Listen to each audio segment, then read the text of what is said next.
Blender মেশিনের দুটি jar নষ্ট হয়ে গেছে এবং এই জার দুটির দুই রকমের সমস্যা যা রিপেয়ার করে আপনাদের সাথে শেয়ার করব। এই কারণে ভিডিওটি একটু বড় হবে, সঙ্গেই থাকবেন। তো আমি এই যে শ্যাফট এবং এই যে ব্লেন্ডার মেশিনের যে কাটা বা ব্লেন্ডার জারের যে ব্লেড দেখছেন, এটা নড়বড় করছে, ডানে বামে আপ ডাউন করছে, এবং এই যে বুশ দেখছেন তার সাথে শ্যাফট রয়েছে, এগুলো পরিবর্তন করব। তো প্রথম যে ব্লেন্ডার জারের কাপলিং বা ব্লেড খুলছি, এটার সমস্যা হচ্ছে ডানে বামে আপ ডাউন করছে, পানি লিকেজ হয় এবং যখন ব্লেন্ডার মেশিন চালানো হয় এই জার ব্যবহার করে প্রচুর পরিমাণে শব্দ করে। তো খেয়াল করুন, এখানে কোনো বুশ নেই, সকেটের সাথে ঘুরছিল, ফলে ফাঁকাটা অনেক বড় হয়ে যাওয়ার ফলে পানি লিকেজ হচ্ছিল। তো এখানে বুশ সেট করা যাবে না, কারণ এভাবে ব্যবহার করতে করতে সকেটের যে ছিদ্র সেটা বড় হয়ে গেছে। তো আমরা কাপলিং খুলে নিচ্ছি, শ্যাফট পরিবর্তন করতে হবে, কিছু ওয়াশার থাকে ওয়াশারগুলো রেখে দিতে হবে। দেখেন আমরা বুশের ভিতরে শ্যাফট ঢুকানোর চেষ্টা করছি, বেঁধে যাচ্ছে। এই জারের যেখানে বুশ ঢুকবে সেই ছিদ্রটি বড় হয়ে গেছে, ওই যে বুশ ভেঙে গিয়েছিল এবং এ অবস্থায় জারটি ব্যবহার করা হয়েছে, ব্লেন্ডার মেশিনের সাথে রেখে চালানো হয়েছে, ফলে ওখানে শ্যাফট ঘুরেছে এবং ছিদ্রটি বড় হয়ে গেছে। তো এই জারের সকেট পরিবর্তন করতে হবে, এ কারণে আমি সকেট খুলে নিচ্ছি। 3টি স্ক্রু দিয়ে সকেট আটকানো থাকে। তো আরেকটি জারের সমস্যা হলো ব্লেড ধারালো নয়, ব্লেড ধারালো না থাকার কারণে মূলত ভালোভাবে ব্লেন্ড করতে পারছে না, মশলা গুঁড়ো করতে পারছে না, এ কারণে ব্লেড ধারালো করে নিচ্ছি। তো গ্রাইন্ডিং মেশিন ব্যবহার করে আমি ধারালো করছি, চাইলে আপনারা সিরিজ পেপার ব্যবহার করতে পারেন অথবা ফাইল ব্যবহার করতে পারেন। দেখেন আমি ব্লেডের কোণাগুলো ঘষে ধারালো করে নিচ্ছি।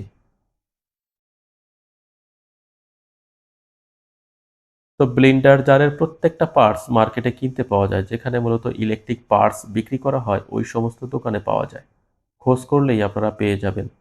ব্লেন্ডার জারের সকেট, গ্যাসকেট অথবা শ্যাফট, কাপলিং, কাটা বা ব্লেড এগুলো পাওয়া যায়। দেখেন আমি প্রথমে গ্রাইন্ডিং মেশিন ব্যবহার করে ব্লেড ধারালো করেছি এবং ফাইল ব্যবহার করে এর যে কর্নারগুলো রয়েছে কাটা, সেগুলো আমি ধারালো করে দিচ্ছি। তো একটা বিষয় খেয়াল করুন, এই যে শ্যাফট দেখছেন, শ্যাফটের একটি সাইড চার কোণা গ্রুপ কাটা রয়েছে, এই যে চার কোণা, এবং ব্লেডের মাঝখানেরটা চার কোণা। যদি গোলাকার হতো তাহলে স্লিপ করত, ঘুরতো না। যখন মশলা গুঁড়ো করা হতো তখন জাম হয়ে যাওয়ার ফলে ব্লেড স্লিপ করত, ঘুরতো না। এ কারণে মূলত চার কোণা করা হয়েছে এবং শ্যাফটের উপরের দিকেও চার কোণা গ্রুপ করা হয়েছে যাতে আটকে যায়। দেখেন আটকে গেছে। উপরের যে নাট রয়েছে সেটা মূলত পিতলের, এই নাট কিনতে পাওয়া যায়, এবং এই যে ওয়াশার এগুলোও কিনতে পাওয়া যায়। যদি আপনারা সঠিক দোকানে যেতে পারেন তবে প্রত্যেকটা পার্টস আপনারা কিনতে পারবেন। দেখেন আমি আমি দুটি ওয়াশার দিয়েছি ব্লেডের নিচে, এবং শ্যাফট ঢুকিয়ে নিচে কাপলিং আটকিয়ে দেব বা ঘুরিয়ে কাপলিং সেট করে দেব। তার আগে আরও দুটি ওয়াশার দেব। তো গ্যাপ অনুযায়ী মূলত ওয়াশার দিতে হবে। এই যে কাপলিং দেখছেন, এটা মূলত উল্টা থ্রেডে টাইট হবে। দেখেন যেদিকে ঘুরালে লুজ হতো সেদিকে ঘুরালেই টাইট হয়ে গেছে। এখন একটু রেঞ্জ এখানে ধরে আস্তে আস্তে ঘুরালেই মূলত টাইট হয়ে যাবে। আমি কাপলিং ধরে নিয়েছি, হালকা একটু টাইট করলেই হবে। দেখেন ফ্রিভাবে ঘুরছে। তো এটা মূলত আমি ব্লেড ধারালো করেছি। তো আরেকটি যে জার প্রথমে আমি দেখিয়েছি, যার সকেট মূলত পরিবর্তন করতে হবে, কারণ বুশ ভেঙে বের হয়ে গিয়েছে। এই অবস্থায় এই জার ব্যবহার করা হয়েছে। এই যে রাবার গ্যাসকেট রয়েছে একটি, সকেটের সাথে এই রাবার গ্যাসকেট থাকে। তো এই সকেটটি ফেলে দিয়ে আমরা নতুন একটি সকেট এখানে ফিটিং করব। এই যে সকেট আমি মার্কেট হতে কিনে নিয়ে আসছি, যার সাথে ওই রাবার গ্যাসকেট রয়েছে। তো সকেটের সাথে বুশ ফিটিং করা রয়েছে।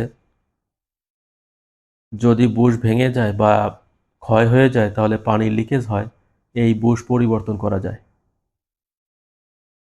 দেখেন পুরাতন যে গ্যাসকেট রয়েছে সেটা ব্যবহার করব না, শক্ত হয়ে গেছে, এই কারণে নতুন রাবার গ্যাসকেট এখানে রেখে স্ক্রু দিয়ে আটকিয়ে দেব। তো এই যে মডেল, এই মডেল মিলিয়ে মূলত কিনতে হবে। দেখেন একটু সমান করে দিয়েছি যাতে জায়গাটি ছোট হয়ে যায়, এবং এই যে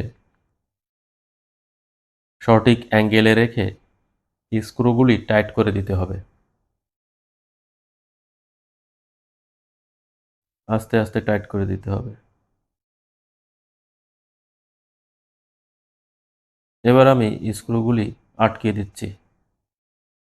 যথেষ্ট পরিমাণ টাইট করতে হবে যাতে লুজ না থাকে। লুজ হলে মূলত এখান থেকে পানি লিকেজ হবে। দেখেন আমি টাইট করে আটকিয়ে দিয়েছি। এবার মূলত বুশের ভিতরে শ্যাফট ঢুকিয়ে, এই যে নতুন শ্যাফট ঢুকিয়ে দেব, তার আগে ব্লেড ভেঙে গিয়েছিল, ওই ব্লেড পরিবর্তন করে আমরা নতুন ব্লেড সেট করছি,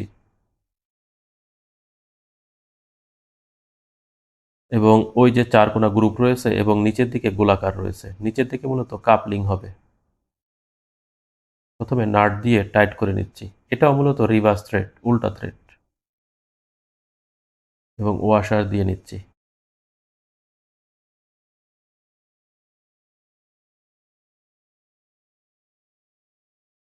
এভাবে রেখে হালকা প্রেসার দিলেই মূলত ঢুকে যাবে, যেহেতু নতুন শ্যাফট এবং নতুন বুশ একটু টাইট হবে।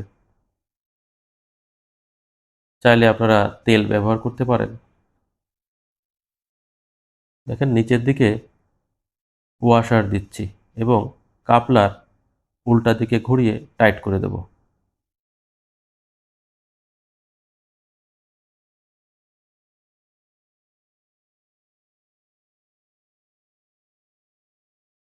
দেখেন টাইট করে দিয়েছি। ঠিক পূর্বের মতো হালকা একটু টাইট করে দিলেই হবে। এবার যখন আমি মেশিনে ব্যবহার করব তখন যথেষ্ট টাইট হয়ে যাবে। দেখেন ঘুরছে। যদি জাম থাকে তাহলে প্রথমে আপনারা জাম ক্লিয়ার করবেন, এরপরে মেশিনে ব্যবহার করবেন। দেখেন সঠিকভাবে ঘুরছে।